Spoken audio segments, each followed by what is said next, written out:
السلام عليكم. maanta waxaan sameynaynaa soup ama shurbo ama maraq waxaad rabtid. waxaan ku sameynaynaa intaan miiska yaalo. daawasho wacan. hadda kulligood waan jarjarayaa, kadib halkanaan kurigaa waa dhaqayaa, laakiin lama baahna inaad si aad u yar u jarjartid, maadaama waxaa laga rabaa bas inay karsamaan oo marka dambe waan shiideynaa. waxaad u baahan tahay baradho, basal, toon, courgette, zucchini, paprika, tomato, yaanyo, spinach, karoto iyo crème fresh.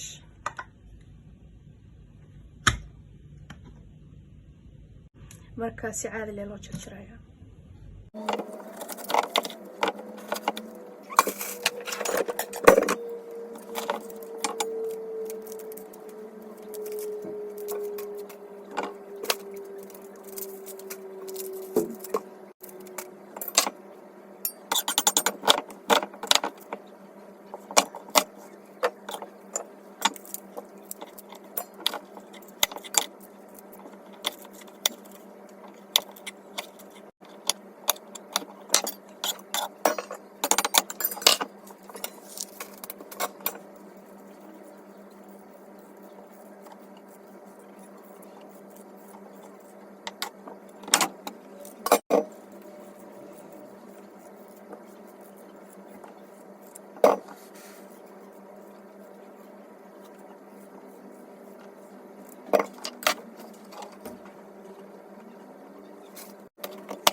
markaad saartid ayadiyo saliid yar, hal koob biyaa ku daraysaa.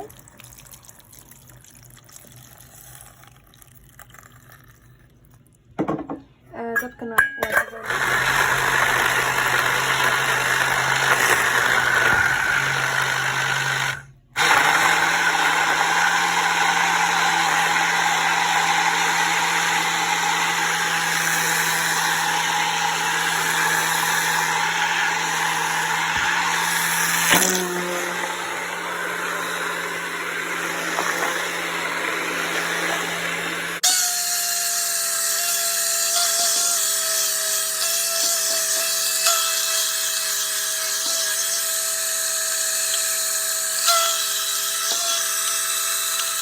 marka suubka xawaashaash lagu daray waxaa waaye intaan, waxaa waaye cayenne pepper, xawaash ama turmeric, paprika, white pepper, filfil, curry powder,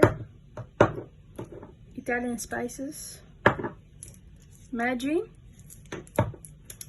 iyo xawaash oo waxyaalo badan la isku dardaray waaye, cusbo. intaasaa la isku daraa. marka waxaas lagu daro marka ugu dambeyso crème fresh ku dareynaa suubka.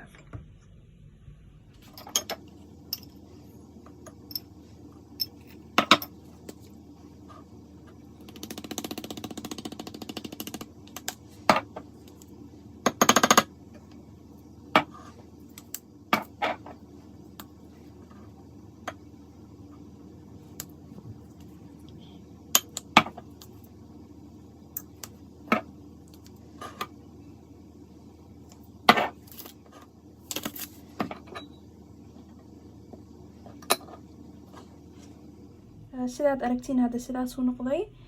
waxaa ku dareynaa xawaashyaasha.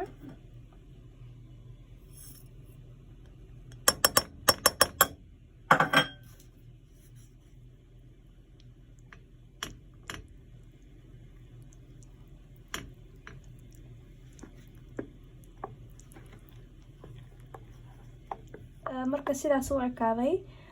ani markii hore waxaa ku riday baradho maadaama saas ay adeeg wax yar u noqotay.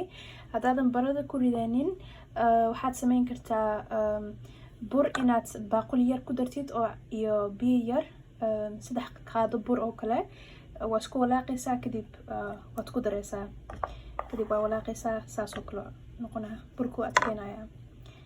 hadda labadana ku ridayaa kana ku bilaaba tomato-ga. markaan ku walaaqo kana ku dambeysiinaya kadib subka way dhamaatay. halkan waxaan ku daray 4 qaado.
waa mahadsantihiin. waa inoo fideoga dambe insha Allah.